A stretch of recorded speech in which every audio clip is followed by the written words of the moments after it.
కులగణన పూర్తి తప్పుల తడక, నీ పూర్తి అశాస్త్రీయం, అసంబద్ధం, అర్ధరహితం. ఈ మాట మేము మాత్రమే కాదు, రాష్ట్రంలోని బీసీ సంఘాలు అంటున్నాయి.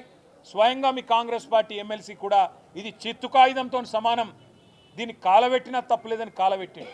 అందుకే మేము బీఆర్ఎస్ పార్టీగా డిమాండ్ చేస్తున్నాం, వెంటనే రీసర్వేకి ఆదేశించు. 15 రోజుల నెల రోజుల తీసుకొని వెంటనే రీసర్వేకి ఆదేశించి సరైన లెక్కలు తేల్చండి. మేమందరం కూడా చొరవ తీసుకుంటాం. మొన్న అన్నావు కదా, కేసీఆర్ పాల్గొనలే, కేటీఆర్ పాల్గొనలే, ఇంకొకరు పాల్గొనలేదని. మాకు మీరు ఏం చెప్పినారు మీ కులగణనప్పుడు? మొదలు మీరు చెప్పింది ఏంది? స్వచ్ఛందంగా ఎవరు ముందుకు వస్తే వాళ్ళు రండి, ఇచ్చేది ఇవ్వండి అన్నావు. అయినా నాకు తెలియక అడుగుతా, కుంటి సాకులు అడగడం కాదు, కుంటి సాకులు ఎత్తకడం కాదు. కేసీఆర్ గారి ఎలక్షన్ అఫిడవిట్ నీ దగ్గరనే ఉంది, నా ఎలక్షన్ అఫిడవిట్ నీ దగ్గరనే ఉంది. నువ్వు ఎవరో పేర్లు చెప్పినావో వాళ్ళందరి ఎలక్షన్ అఫిడవిట్లు నీ కాడనే ఉన్నాయి. అయినప్పటికీ నీకు అంత బాధ ఉంటే మళ్ళీ రీసర్వే పెట్టు. మేమందరం కూడా, ఎందుకంటే మా బీసీలకు అన్యాయం జరిగినప్పుడు మేము కూడా, ఎందుకంటే నీకు సాకులు వెతకడానికి అవకాశం ఇవ్వద్దు కాబట్టి అందరం పాల్గొంటాం, అందరం కూడా నువ్వు కోరిన అన్ని వివరాలు ఇస్తాం. కానీ బీసీలకు అన్యాయం చేసి తప్పించుకునే ప్రయత్నం ప్రభుత్వం చేయొద్దని చెప్పి మేము డిమాండ్ చేస్తున్నాం. రీసర్వేకి ఆదేశించడంతో పాటు 42% రిజర్వేషన్ అని చెప్పి బీసీ డిక్లరేషన్లో ఏ మాట అయితే చెప్పినవో ఆ మాట ఖచ్చితంగా నిలబెట్టుకోవాలి. మొన్న నువ్వు అసెంబ్లీ పిలిచినప్పుడు మేము అనుకున్నాం, చట్టబద్ధత కల్పిస్తావేమో, 42% రిజర్వేషన్ బిల్లు తెస్తావేమో అనుకున్నాం. నువ్వు బిల్లు తేలే, కేవలం సొల్లు మాత్రమే తెచ్చినావు. ఓ స్టేట్మెంట్ అని చెప్పి పట్టుకొచ్చినావు, ఏదో నిమిషం చదివినట్టు చేసినావు, అవతల పడ్డావు. అందుకే ఈ సొల్లు మాటలు కాదు, బిల్లు తీసుకురా, 42% రిజర్వేషన్ కల్పిస్తూ వెంటనే పెట్టు. నువ్వేమో చెప్తూ మా పార్టీ ఇస్తుంది 42% అన్నావు. మీ పార్టీ ఇచ్చేది 42%? బీఆర్ఎస్ ఇదివరకు 50%కి మించి ఎన్నడో ఇచ్చింది. బలహీన వర్గాలకు టికెట్లు, అదేవిధంగా మరి ప్రాతినిధ్యం స్థానిక సంస్థల్లో కానీ అసెంబ్లీ ఎన్నికల్లో, పార్లమెంట్ ఎన్నికల్లో అత్యధిక సీట్లు కేటాయించిందే కేసీఆర్ గారు, బీఆర్ఎస్ పార్టీ. మొన్న పార్లమెంట్ ఎన్నికల్లో 12 జనరల్ సీట్లుంటే ఎస్సీ ఎస్టీ కాకుండా ఈ రాష్ట్రంలో, అందులో 6 అంటే 50% బలహీన వర్గాలకు కేటాయించింది బీఆర్ఎస్ పార్టీ.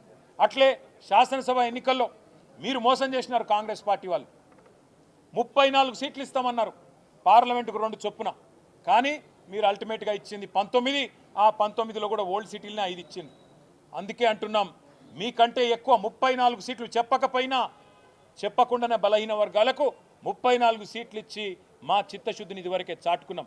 మాకు నీ సర్టిఫికెట్ అవసరం లేదు. కానీ ఈ రాష్ట్రంలోని బలహీన వర్గాల ప్రజల ఆందోళన, ఈ రాష్ట్రంలోని బలహీన వర్గాల ప్రజల ఆవేదన అర్థం చేసుకున్న పార్టీగా రేపటి నుంచి మండలాల వారీగా, నియోజకవర్గాల వారీగా, జిల్లా కేంద్రాల వారీగా మొదలు భావజాల వ్యాప్తిని, అంటే బీసీలకు జరుగుతున్న అన్యాయం మీద మా పార్టీ నాయకులు, ఇతర బీసీ సంక్షేమ సంఘాల నాయకులతో వెంటనే ప్రెస్ మీట్ల ద్వారా ప్రజలని జాగృతం చేసే ప్రయత్నం విస్తృతం చేస్తాం. దాంతోపాటు మిగతా ఇంకా చాలా విషయాలు కూడా మేము మాట్లాడుకున్నాం. ఏ రకమైన కార్యాచరణ ఉండాలి, ప్రభుత్వం దిగిరాకపోతే మొండి వైఖరితో కనుక రిజర్వేషన్లు ఇవ్వకుండానే బీసీల గొంతు కోసి స్థానిక సంస్థల ఎన్నికలకు పోతే ఏం చేయాలనే విషయంలో లోపల చాలా మాట్లాడుకున్నాం. అవన్నీ కూడా మా పార్టీ అధ్యక్షులు పెద్దలు కేసీఆర్ గారికి నివేదించి తదుపరి కార్యాచరణ ఏ రకంగా ఉండాలో కూడా తప్పకుండా నిర్ణయించుకుంటాం. కానీ ఈ విషయాన్ని వదిలిపెట్టాం. తప్పకుండా బీసీలకు కాంగ్రెస్ పార్టీ చేస్తున్న మోసాన్ని ఎండగడతాం. మీరు రాజ్యాంగ సవరణ అని మాట్లాడుతున్నారు. నిజంగా చెప్పాలంటే మోడీ గారు, రాహుల్ గాంధీ గారు ఇద్దరు కూర్చుంటే ఛాయ్ తాగే లోపల అయిపోతుంది రాజ్యాంగ సవరణ. ఇదివరకు చేయలేదా? ముల్కీ రూల్స్ని ఆనాడు సుప్రీంకోర్టు అప్హెల్డ్ చేస్తే అవును ఇది కరెక్టే అంటే ఆనాడు ఇదే కాంగ్రెస్ పార్టీ ఇందిరాగాంధీ గారి నాయకత్వంలో ఆనాడు ముల్కీ రూల్స్ను రద్దు చేస్తూ రాజ్యాంగ సవరణ చేయలేదా? మరి అలా బీసీలకు న్యాయం చేసే కాడ రాజ్యాంగ సవరణ చేయడానికి ఎందుకు మీకు ఇబ్బంది అవుతున్నదని మేము అడుగుతా ఉన్నాం. రేపటి నుంచి అందరినీ కూడా జాగృతం చేస్తూ మండలాల వారీగా, నియోజకవర్గాల వారీగా, జిల్లాల వారీగా మొదలు ప్రెస్ మీట్లతో మొదలు పెడతాం, చిన్న సమావేశాలతో మొదలు పెడతాం.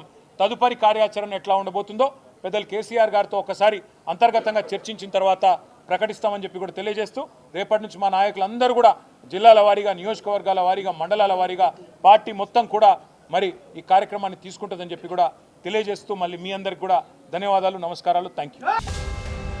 Please subscribe Telugu politics.